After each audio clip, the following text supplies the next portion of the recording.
She toasted another man at my retirement party, calling him the one who actually holds the power.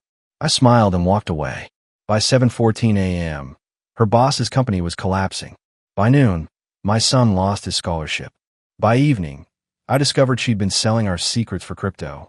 Then I found out what really happened the day our daughter died. My name is Elliot Brennan. I'm 52 years old, 23 years running Brennan Logistics Solutions in Seattle, 19 years married to Vanessa, and 20 years raising 2 kids, one of whom we buried 5 years ago this March. Her name was Lily. She was 15. Tonight was supposed to be my retirement party. Vanessa planned it. String lights in the backyard, catered salmon, 100 guests. She wore red, a dress I'd never seen before, and moved through the crowd like she owned it. She'd been the liaison between my company and our biggest partner, Hammond Supply Chain Systems, for 5 years. The role gave her purpose after Lily died. I was glad she had it, or so I thought. The toast came at 9:30. Vanessa tapped her glass, and the garden went quiet. "I want to thank everyone for coming tonight," she said, smiling. "Elliot's worked so hard for so long, but I also want to recognize someone else, someone who's been instrumental in keeping this partnership strong." My chest tightened. "Tyler Hammond," she said, turning toward him. Mid-30s, navy suit, easy grin. "To the man who actually holds the power. Thank you, Tyler." She lifted her glass stem. The garden went silent. Then the laughter started, polite, nervous, some downright smug from Tyler's circle. I smiled. The kind people mistake for grace. Then I set my scotch down, turned, and walked back into the house. Not a single footstep followed me. Inside, I went straight to my study, opened the bottom drawer of my desk, and pulled out the black folder I hadn't touched in 6 months. Labeled in my own handwriting, disclosures. Power doesn't make toasts. It doesn't wear expensive suits. Power waits. And when it moves, it doesn't ask permission. I sat down and opened the folder. Every email Vanessa had forwarded to Tyler's personal Gmail over the past 8 months. Every FYI, and for context, that had slowly bled our strategic advantage to Hammond Supply Chain. Every breach of Clause 9.3 she didn't even know she was committing. I logged into the mirror inbox I'd created months ago, linked to Vanessa's company account. Completely legal. Completely invisible. I began drafting the email. Subject: violation of Joint Partnership Integrity Clause. Immediate review recommended. Attached: a 37-page PDF. Every violation, time-stamped, cross-referenced. Recipient: the Compliance Subcommittee at Hammond Supply Chain. The same board that had no idea their CEO had been sleeping with a married woman while receiving intel that should have triggered every alarm. I didn't hit send. I scheduled it for 7:14 a.m. Monday morning, the exact time I used to wake up for work. Outside, someone laughed.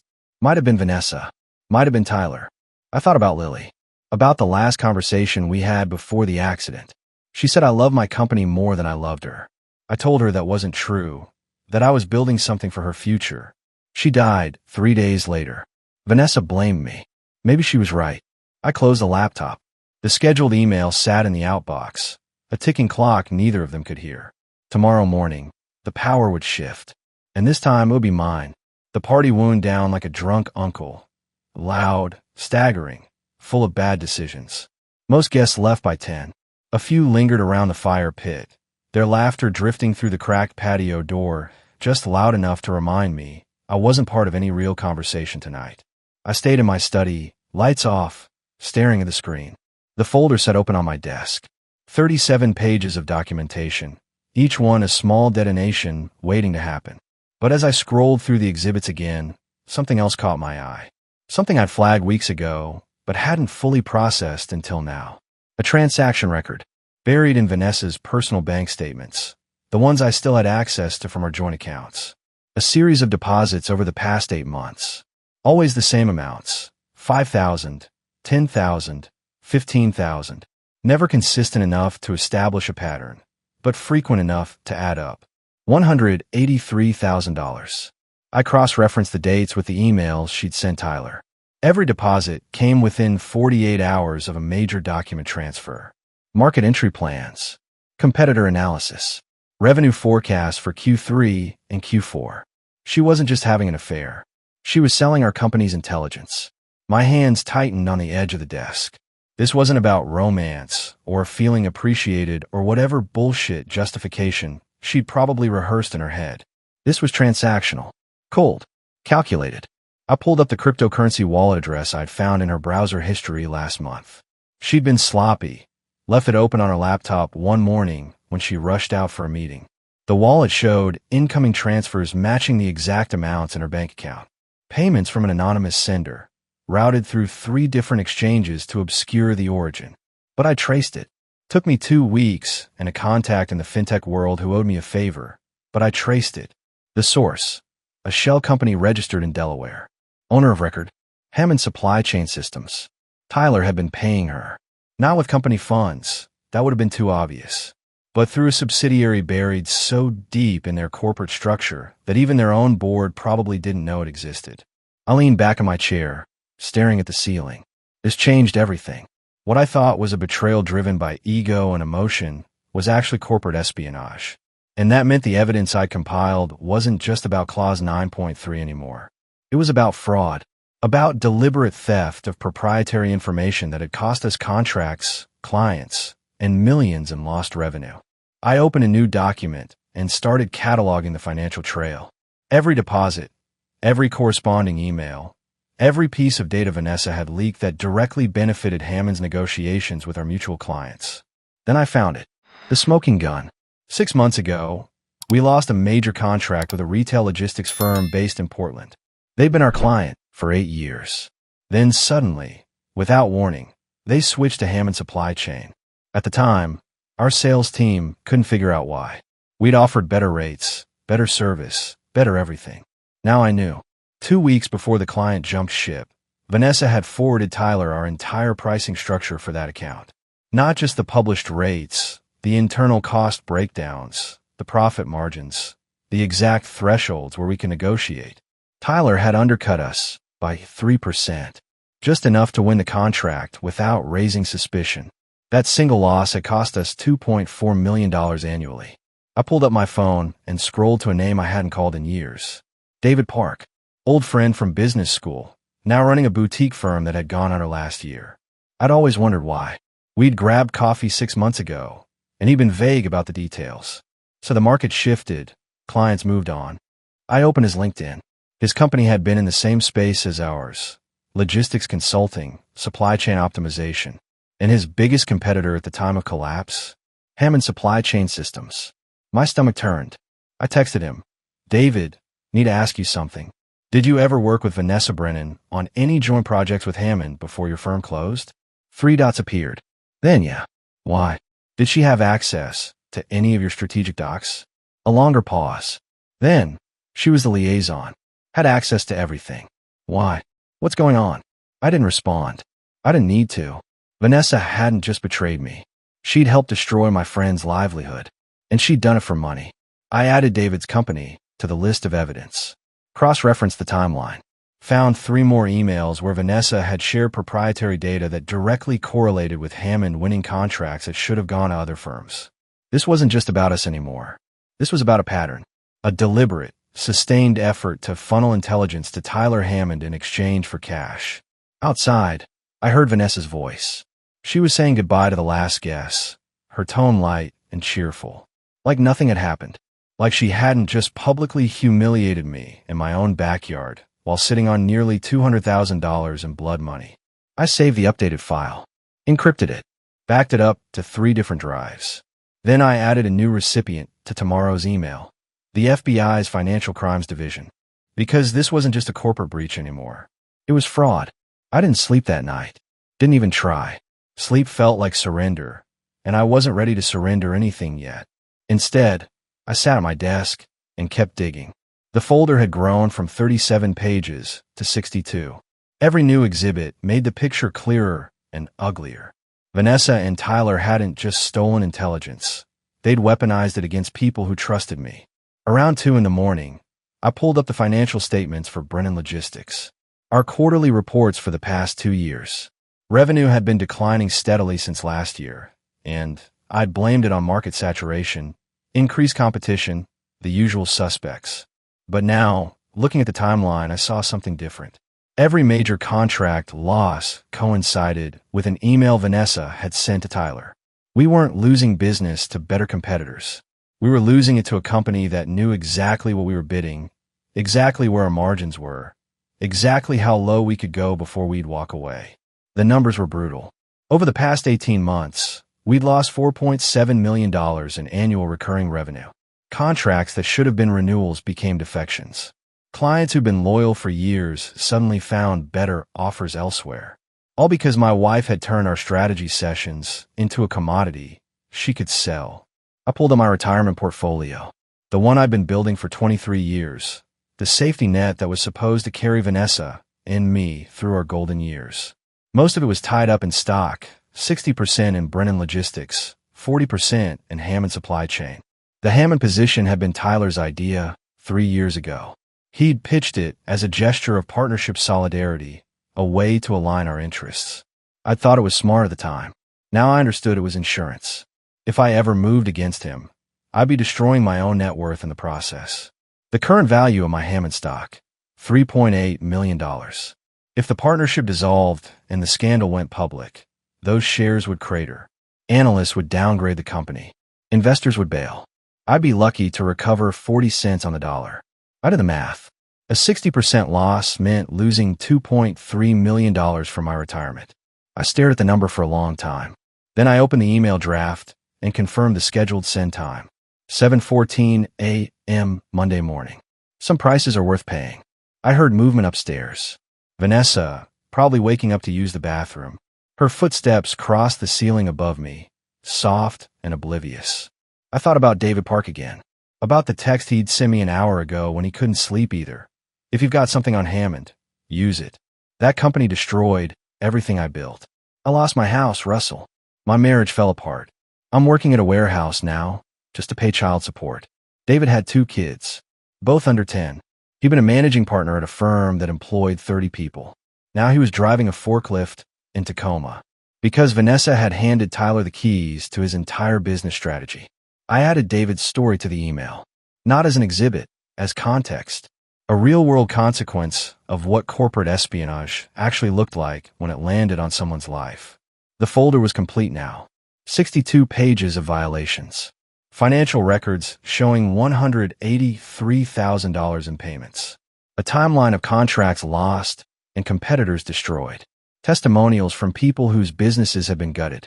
And buried in the final exhibit, the detail I knew would detonate everything. The crypto wallet traced back to a Fletcher subsidiary that Tyler had created without board approval. He'd been running a black op inside his own company, paying my wife with company resources he'd hidden from his investors, his board, his compliance team. That wasn't just a breach of partnership. It was fraud, embezzlement, the kind of thing that ended careers and started criminal investigations. I attached one last document to the email. My resignation letter from Brennan Logistics, effective immediately. If I was going to burn it all down, I wasn't going to do it while pretending to still be part of the system. Then I leaned back and looked at the clock. 4:47 a.m. In less than 3 hours, the email would send. Tyler would wake up to a phone call from his board's compliance attorney. Vanessa would realize the walls were closing in. And I would be sitting here, watching the life I'd built for 2 decades collapse into ash. But at least it would be honest ash. At least it would be mine. Monday morning broke cold and gray, the kind of Seattle drizzle that felt like the city was crying on your behalf. I've been awake for 31 hours straight, running on black coffee and the kind of clarity that only comes from burning every bridge you've ever crossed. At 7:14 a.m., my laptop chimed softly. Message sent. I closed my eyes and exhaled. It was done. Vanessa was still asleep upstairs. She'd stayed out late Sunday, probably with Tyler. Probably celebrating a party they thought had gone perfectly. I'd heard her coming around too, stumbling slightly, humming some song I didn't recognize. I made a fresh pot of coffee and waited. The first call came at 7:52 a.m. My phone lit up with a Seattle number I didn't recognize. I didn't answer. 30 seconds later, a voicemail. Mr. Brennan, this is Laura Vickers from Hammond Supply Chain's legal department. We need to speak with you urgently regarding a compliance matter. Please return this call immediately. I deleted it. The second call came at 8:11 a.m. Vanessa's phone, vibrating on the kitchen counter, where she'd left it charging overnight. I glanced at the screen. Tyler Hammond. I'll let it ring. Then, at 8:19 a.m., my son's name flashed across my phone. Owen. My stomach dropped. I answered. Dad. His voice was tight, confused. What the hell is going on? What do you mean? I just got an email from the university financial aid office. My scholarship's been revoked. They said the funding source withdrew support effective immediately. That scholarship was from Hammond Supply Chain, Dad. What'd you do? I gripped the counter. I'd known this was coming. I'd run the scenario in my head a dozen times. But hearing the panic in my son's voice made it real in a way spreadsheets couldn't. Owen, I need you to listen to me. Do you know how much that scholarship was worth? $40,000 a year. I'm halfway through spring semester. How am I supposed to pay for this? I'll cover it. With what? He shot back. You just retired. And now I'm hearing rumors online that there's some kind of investigation in a mom's company. Dad, what the hell did you do?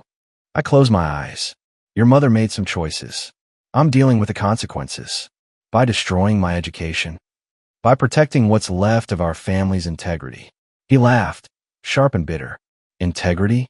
You just cost me my degree because you couldn't handle Mom working with someone else. That's not integrity, Dad. That's vindictive. The line went dead. I stood there, phone in hand, staring at the dark screen. Owen didn't know. He didn't know about the affair, the payments, the corporate espionage. All he saw was his father blowing up his future over a toast at a party. And I couldn't tell him. Not yet. Not until the legal process played out and the truth became public record. If it ever did. Upstairs, I heard Vanessa's phone start ringing. Then her footsteps, fast and urgent. She answered on the second ring. Tyler. Her voice was muffled through the floor, but I could hear the edge in it. What? Slow down. What email? A long pause. What do you mean compliance flagged my account? I didn't send anything unauthorized. Tyler, what the hell is happening? Another pause, longer this time. Then, he wouldn't. Elliot wouldn't do that. I poured myself another cup of coffee and walked to the living room window. Outside, the neighborhood was waking up.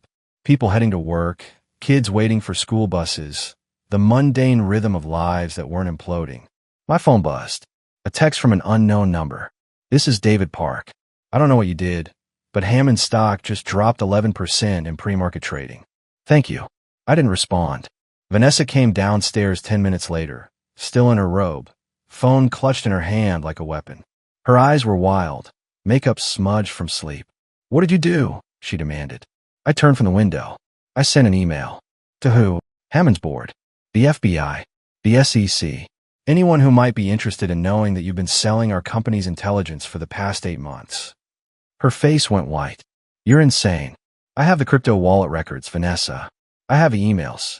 I have every document you sent to Tyler, every deposit that followed, every client we lost because you handed him our playbook. You want to call me insane? Go ahead.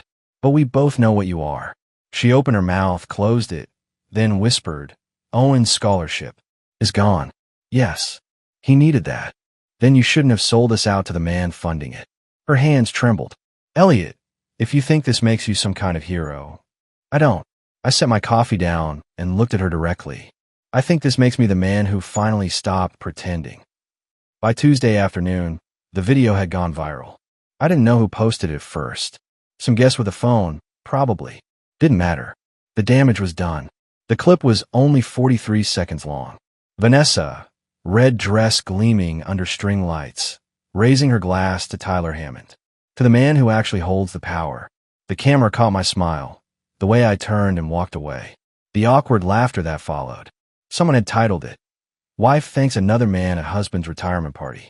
2.3 million views in 18 hours. The comments section was a war zone. Half the people called me a controlling husband who couldn't handle his wife having a career. The other half called Vanessa everything from a gold digger to worse. A few astute observers noted that Hammond Supply Chain stock had dropped 14% Monday morning and connected the dots. My phone hadn't stopped buzzing. Reporters, former colleagues, distant relatives I hadn't spoken to in years. Everyone wanted a statement, an explanation, a piece of the story. I turned it off. Vanessa, meanwhile, had barricaded herself in the guest bedroom. I heard her on the phone constantly, her voice rising and falling in waves of panic and fury. Lawyers, probably. Maybe her sister. Definitely not Tyler. His attorney had sent her a cease and desist letter Monday evening, instructing her not to contact him regarding any business matters. Wednesday morning, she came downstairs with a laptop and a look of grim determination. "I need to show you something," she said. I was at the kitchen table, reading the Seattle Times coverage of Hammond's stock collapse. "I'm busy. Elliot, please. Just look." She turned the laptop toward me. On the screen was an email thread I recognized. Messages between her and Tyler. But there was one I hadn't seen before. The subject line, baby plans. My blood went cold. I scrolled through the exchange. It was dated 6 months ago. "Tyler, have you thought more about what we discussed?" "Vanessa, I stopped taking the pills 2 weeks ago. Didn't tell Elliot. He wouldn't understand." "Tyler, good. I want this. I want us to have something that's ours." "Vanessa, me too. A fresh start. Something that isn't tainted by everything that happened with Lily." I looked up at her. She was pale, her hands trembling. "You were trying to get pregnant," I said slowly. "With him." She nodded, eyes glistening. "I didn't think you'd find that." "How long?" 6 months. Maybe longer. I don't know anymore." "And if you'd gotten pregnant? What was the plan?" "Pass it off as mine." She didn't answer. I pushed the laptop back toward her. "Get out of my sight." "Elliot, I know this looks." I said get out. She grabbed the laptop and fled upstairs. I sat there, hands flat on the table, trying to process what I just read. She hadn't just betrayed me with an affair. She tried to create a child with another man while still living under my roof, still wearing my ring, still pretending we had a marriage. That evening, I got a call from my sister, Jennifer. "I need you to buy out my share of the boutique," she said without preamble. "What?" "The business I co-own with Vanessa. I can't do this anymore. Elliot, the scandal's killing us. We've had 3 vendors pull contracts this week. Customers are leaving reviews, calling us homewreckers. I've got $80,000 tied up in that place, and I need out before it's worth nothing." "Jennifer, I don't have 80,000 liquid right now." "Them are closing it," she said flatly, "because I'm not staying in business with a woman who tried to destroy my brother's life. Figure it out, Elliot. You've got 2 weeks."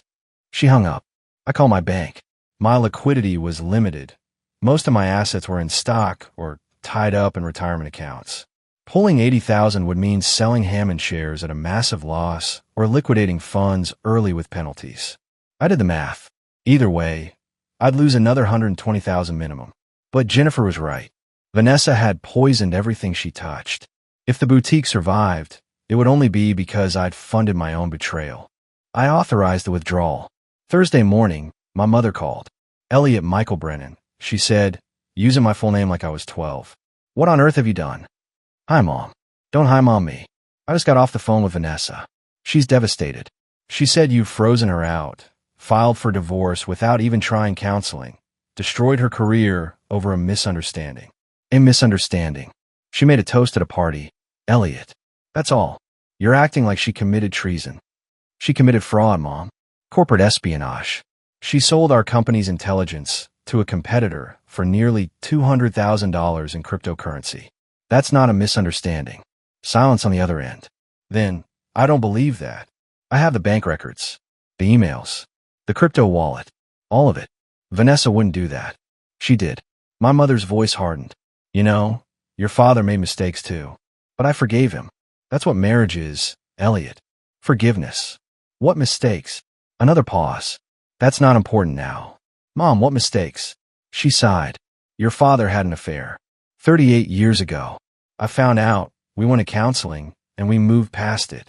We had 35 more happy years together because I chose grace over bitterness. I felt like I'd been punched. Dad cheated on you. Once. He was young, stupid, under pressure. But he came back, and we rebuilt. That's what you're supposed to do. Vanessa didn't just cheat, Mom. She tried to get pregnant with another man. She sold company secrets. She helped destroy people's lives for money. And you're destroying your son's education and your sister's business because you can't forgive. Where does that leave you, Elliot?" I had no answer. She hung up.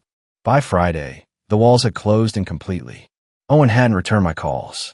Jennifer was demanding her buyout by end of week.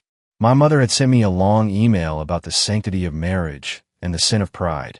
And Vanessa had hired a lawyer who'd sent me a letter threatening legal action for marital sabotage and intentional infliction of emotional distress. I sat in my study, surrounded by documents, and wondered if I'd made the right choice. The knock on the door came at noon. I opened it to find a woman in a gray pantsuit, mid-40s, carrying a briefcase. Elliot Brennan? Yes. I'm Agent Sarah Vance, FBI Financial Crimes Division. May I come in? I stepped aside. She sat on the couch and pulled out a tablet. I've reviewed the materials you submitted Monday regarding the alleged financial fraud involving Vanessa Brennan and Tyler Hammond. I have some follow-up questions. For the next 2 hours, I walked her through everything. The emails, the crypto payments, the timeline of contract losses, the connection to David Park's company collapse. She took notes, asked clarifying questions, and showed no emotion. When I finished, she said, "This is compelling evidence. However, I need to inform you that pursuing this will likely result in criminal charges against your wife. I understand. It will also likely trigger a broader investigation into your company's handling of confidential information. Your business practices will be scrutinized, your partnership agreements dissected, your own conduct examined." I expected that. She studied me. "Mr. Brennan, in my experience, most people in your position want revenge more than justice. They want to hurt the person who hurt them. But what they don't anticipate is how much it hurts them in return. Are you prepared for that?" I thought about Owen's voice on the phone, bitter and betrayed. About Jennifer losing her business. About my mother's disappointment. About the retirement I'd planned, now evaporated. "No," I said honestly, "but I'm doing it anyway." She nodded. "We'll be in touch." After she left, I sat in the silence of my living room and let the weight settle. That evening, Vanessa appeared in the doorway. She looked like she hadn't slept in days. "The FBI came to my lawyer's office today," she said quietly. "I know. They're talking about wire fraud charges. Conspiracy. I could go to prison, Elliot. You should have thought about that before you sold us out." She stepped into the room. "I know I made mistakes." "Mistakes?" I stood. "You tried to conceive another man's child while married to me. You systematically betrayed every confidence I ever shared with you. You helped destroy people's livelihoods for money. Those aren't mistakes, Vanessa. That's who you decided to be." Her face twisted. "And who are you now? The righteous crusader? You've lost your son's respect. Your sister hates you. Your own mother thinks you're cruel. You're going to end up alone in this house with nothing but your principles to keep you warm." "Maybe," I said, "but at least I'll be able to look at myself in the mirror." She turned to leave, then stopped. "There's something else you should know." "What?" "The reason I blamed you for Lily's death. The reason I could never forgive you." My chest tightened. "What about it?" "You were supposed to pick her up from school that day. But you were in Bellevue, closing some deal you thought was more important than our daughter. If you'd been there, if you'd just kept your promise, she never would have gotten in that car with her friend's drunk brother. She'd still be alive." The words hit like a sledgehammer. "I know you've carried that guilt," she continued. "And I've let you. Because it was easier to blame you than to admit that I was the one who told her to catch a ride. I was the one shopping with friends when she called asking for pickup. I was the one who said yes when that boy offered to drive her home. My vision blurred. What? I killed our daughter, Elliot. Not you. Me. And I've spent 5 years punishing you for it, because I couldn't face what I'd done." She walked out. I stood frozen, her words echoing through the empty house. Everything I believed about Lily's death, every ounce of guilt I'd carried, every sleepless night wondering if I'd made a different choice, had been a lie. Vanessa had let me shoulder the blame for 5 years, had weaponized my grief to justify her betrayal. And now, even in confession, she'd found a way to twist the knife. The lawsuit arrived Monday morning via certified mail. Hammond Supply Chain Systems versus Elliot Brennan. 23 pages of legal allegations claiming I'd engaged in corporate espionage, illegal surveillance, and intentional interference with business relationships. They were seeking $25 million in damages. I call my attorney, Marcus. No, damn it. That name's forbidden. I call my attorney, Richard Palmer. They're claiming you created the mirror inbox without authorization, he explained. That you violated federal wiretap laws by monitoring Vanessa's communications without her knowledge. If they can prove that, everything you've gathered becomes inadmissible, and you're potentially looking at criminal exposure. I was the company's IT administrator. I had full access to all company systems. For business purposes. But did Vanessa know you were monitoring her personal correspondence? I didn't answer. That's what I thought, Richard said. We need to talk about settlement. No. Elliot, listen to me. If this goes to trial and a judge rules against you, you could lose everything. Your house, your savings, your freedom. Hammond's lawyers are sharks, and they smell blood. Let them. You're not thinking clearly. I'm thinking perfectly clearly. Tyler Hammond paid my wife nearly $200,000 to steal company intelligence. He destroyed David Park's business. He's embezzled funds through shell companies. If his lawyers want to put all of that on the record in open court, I'll be happy to oblige. Richard sighed. I'll prepare our response. But Elliot, this is going to get ugly. After I hung up, I found Vanessa in the kitchen, packing boxes. What are you doing? I asked. Leaving. My lawyer found me a rental in Fremont. I can't stay here anymore. Good. She turned to face me. Before I go, I need to tell you something. About Lily. My chest tightened. You've said enough about Lily. No, I haven't. Her voice was raw. You spent 5 years carrying guilt that wasn't yours. Blaming yourself for being in Bellevue when you should have picked her up from school. But that's not the whole truth. You already told me you were the one who said she could catch a ride. That's not what I mean. She set down the box she was holding. After Lily died, I couldn't look at you without seeing everything we'd lost. Every plan we'd made for our future. Every dream we'd had. And I blamed you because it was easier than blaming myself for not being there. But the real reason I pulled away, the reason I started the affair, it wasn't about Tyler. Then what was it about? It was about punishing you for still being able to function, for going back to work, for moving forward, for not drowning in grief the way I was. You kept living, Elliot, and I hated you for it. I stared at her. So you destroyed our marriage because I didn't fall apart. I destroyed our marriage because I fell apart and needed someone to blame. Tyler was just convenient. The affair, the money, all of it. It was me trying to feel something other than the whole Lily left behind. That doesn't make it better, Vanessa. I know. She picked up the box again. I just wanted you to understand.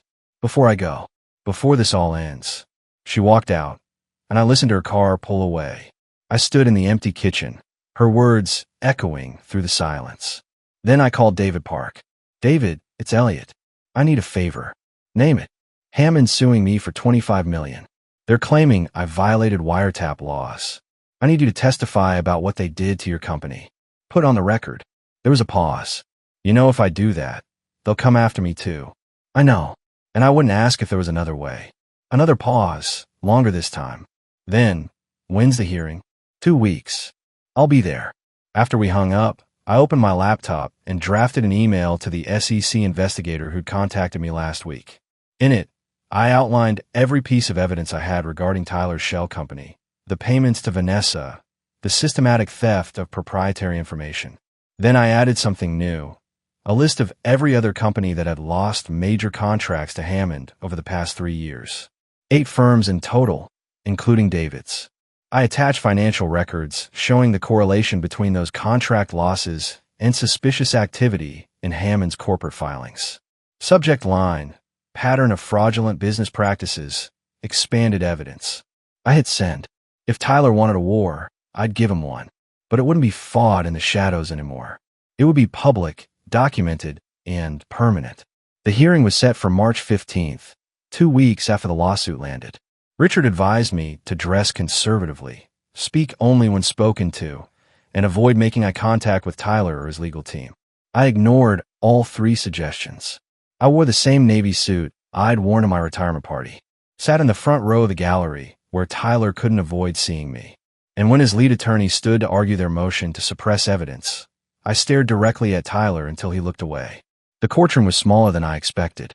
Judge Patricia Hoffman presided, mid-60s, with the kind of sharp eyes that suggested she'd heard every excuse and believed none of them. Tyler's attorney, a man named Gregory Stone, argued for 40 minutes.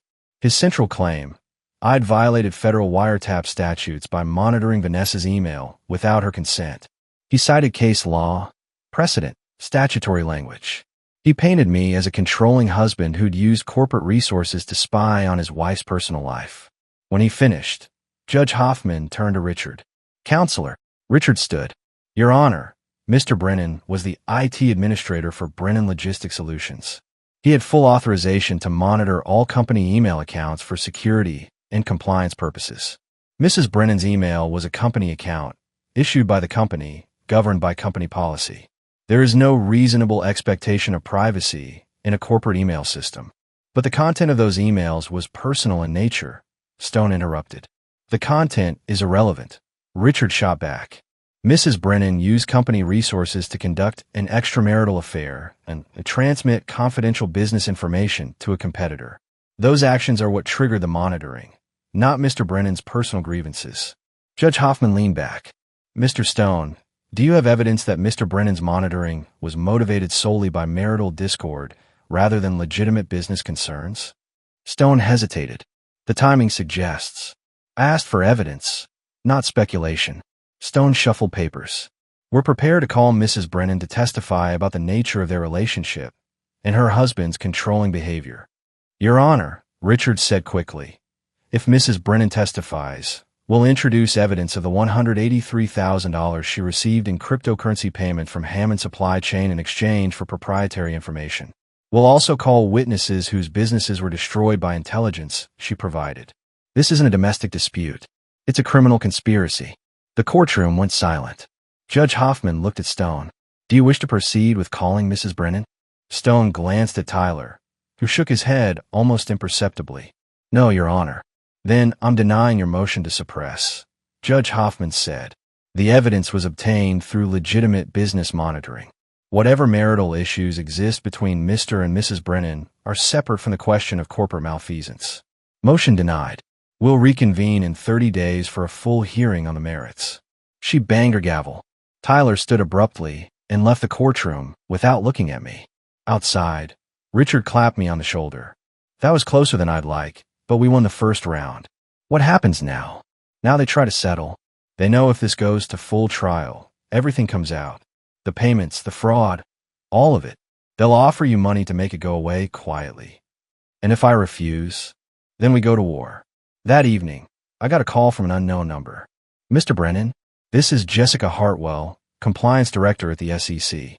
We've reviewed your supplemental filing regarding Hammond Supply Chain. I wanted to inform you that we're opening a formal investigation into their corporate practices. We'll need you to sit for a deposition within the next 2 weeks. I'll be there. One more thing. We've identified irregularities in at least 6 other companies that lost major contracts to Hammond over the past 3 years. Your evidence suggests a pattern of systematic fraud. If our investigation confirms that, this could result in criminal referrals. I closed my eyes. Thank you. After we hung up, I sat on my porch and watched the rain fall over Seattle. Somewhere across the city, Tyler Hammond was probably getting the same phone call from his own attorney, learning that the SEC was coming for him, realizing that the empire he'd built on stolen intelligence was about to collapse. I didn't feel victorious. I felt tired, but I also felt something else, something I hadn't felt in 5 years. Honest. The SEC investigation moved faster than anyone expected. By April, federal agents had executed search warrants on Hammond Supply Chain's headquarters in Bellevue.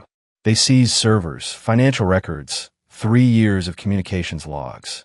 Tyler's shell company in Delaware was exposed. The cryptocurrency payments traced back to corporate accounts he'd hidden from his own board. The systematic fraud documented across 8 victim companies. The press coverage was relentless. Seattle Tech CEO accused of multi-million-dollar espionage scheme. Headlines like that don't fade quietly, and Tyler's face was plastered across every business publication in the Pacific Northwest. Hammond stock collapsed, down 63% in 2 weeks. Institutional investors bailed. The board held an emergency session and voted unanimously to remove Tyler as CEO. They launched their own internal investigation, trying to salvage what remained of the company's reputation.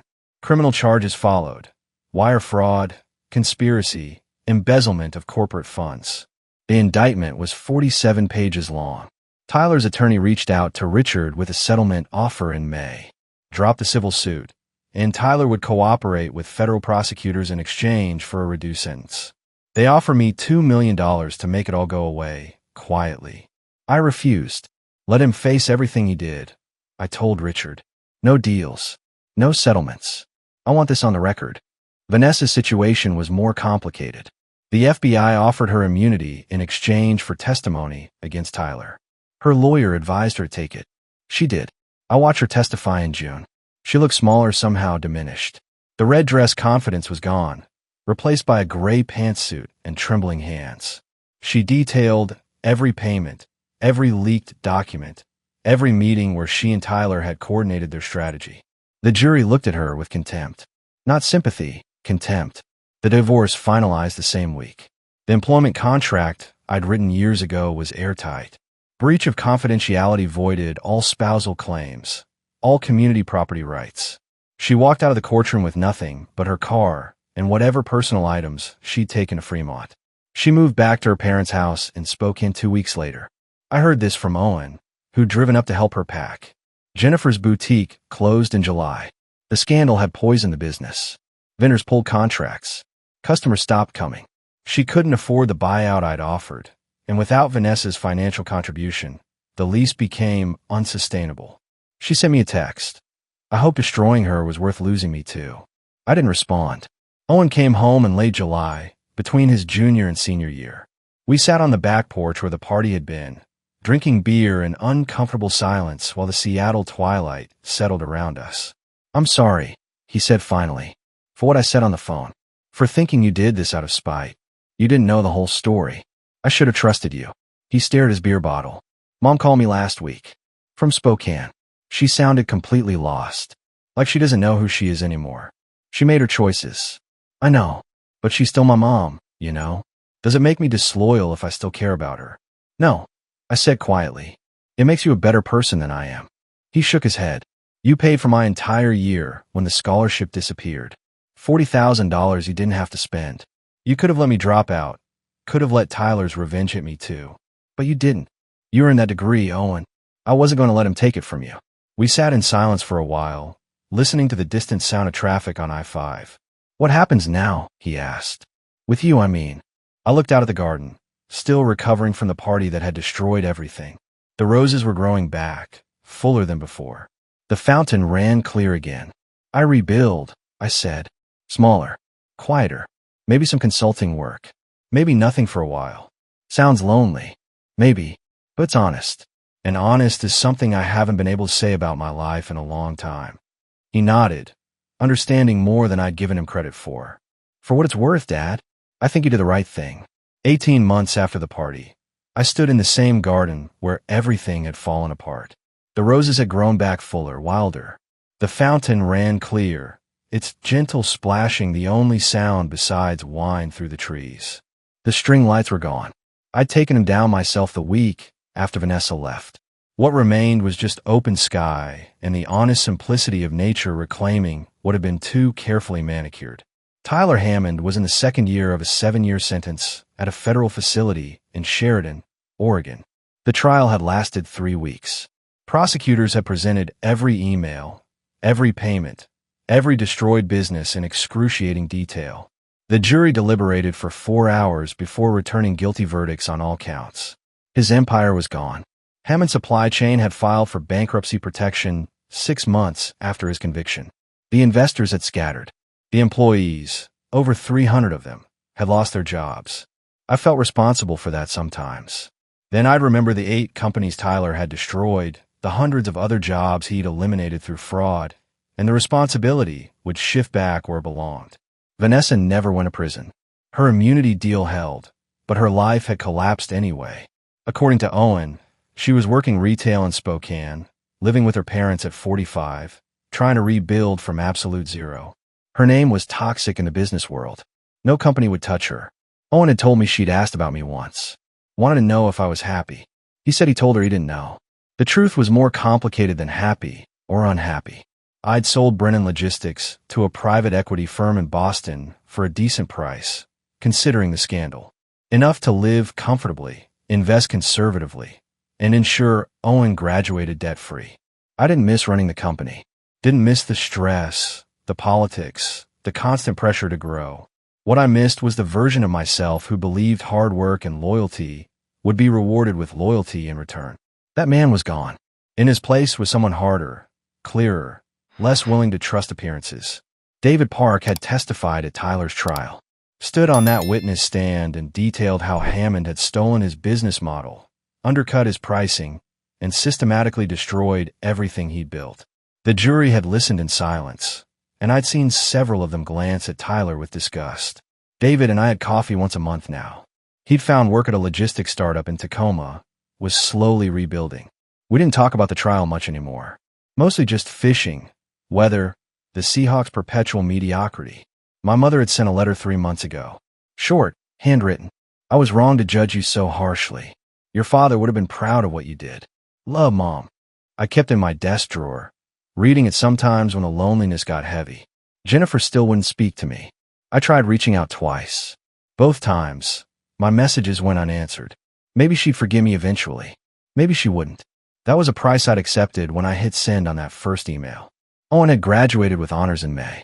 Got a job at a tech firm in Portland, doing logistics optimization. Called every Sunday without fail. The distance between us was closing, inch by painful inch. We were rebuilding trust the slow way, through consistency, honesty, showing up. The viral video was still online. Last time I checked, it had 3.8 million views. The comments were still a war zone of people arguing about marriage, loyalty, feminism, toxic masculinity. Every hot-button issue projected on a 43 seconds of footage. I'd stopped reading them months ago. What mattered wasn't the digital archive of my humiliation. What mattered was standing here, in this garden, knowing I'd chosen truth over comfort. I thought about my father sometimes, about the affair my mother had forgiven, about the 35 years of marriage they'd built after it. Maybe she'd been right that forgiveness was the nobler path. But forgiveness requires genuine remorse, and Vanessa had only shown regret when the consequences became unavoidable. That's not the same thing. I'd lost my wife, my sister, parts of my relationship with my son. I'd lost the retirement I planned, the comfortable future I'd envisioned. The cost had been brutal and comprehensive. But I'd gained something too, the ability to look in the mirror without flinching. The knowledge that when everything collapsed, I hadn't compromised so I was to make it easier. Some men spend their whole lives pretending, building empires on foundations they know are rotting, smiling through toasts that gut them, accepting betrayals because exposing them costs too much. I'd been one of those men for too long. The evening settled over Seattle, gray and cool. I walked back into the house, my house, paid for and mine. The silence inside was my own. No more performances. No more pretending. Just the quiet truth of a life rebuilt on solid ground.